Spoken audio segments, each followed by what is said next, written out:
Баршаңызға сәлем.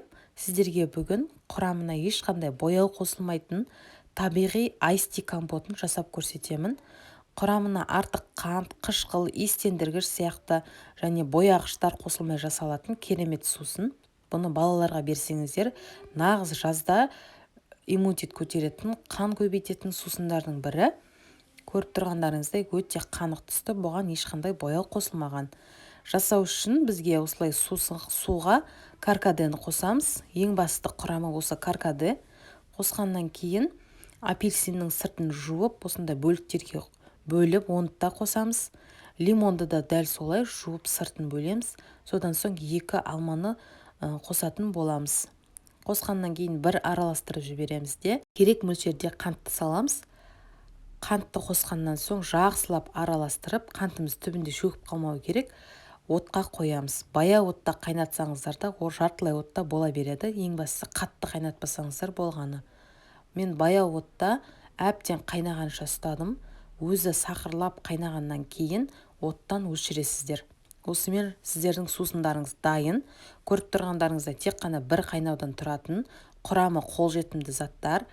Жасап көрсеңіздер болады. Мен бұл жерде 5 литр суға жасағанмын. Әр литрге 100 граммнан қант кетеді. Көп қылып немесе аз қылып өзіңіздің қалауыңызға қарай жасай бересіздер. Барлығын осылай араластырғаннан соң бөлме температурасында суытатын боламыз.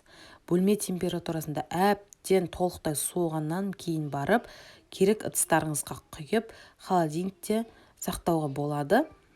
Бұны аузы ашық күйінде болғаннан кейін енді 3 күннен артық холодильникте ұстауға болмайды.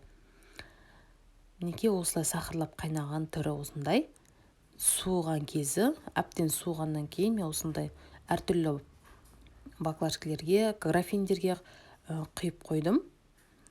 Дәл осылай пайдалана берсеңіздер болады.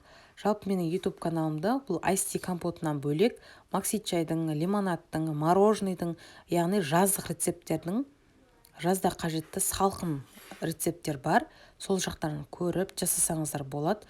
Бұлардың барлығын мен мастер-класстан оқып алғанмын. Құрамын қалай жаздым, дәл солай істесеңіздер, сіздерден де бір жасағаннан шығады.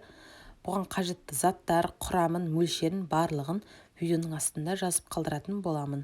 Мінекей баклажкілерге құйғандағы жазылып, лайктарыңызды басып, өте керемет сусын жаңа рецепт жасап көріңіздер. Астына өздеріңіздің пікірлеріңізді жазылып қойыңыздар. Алда көптеген жаздық рецепттер саламын. Жасалатын сусынды сіздер жасап көріңіздер.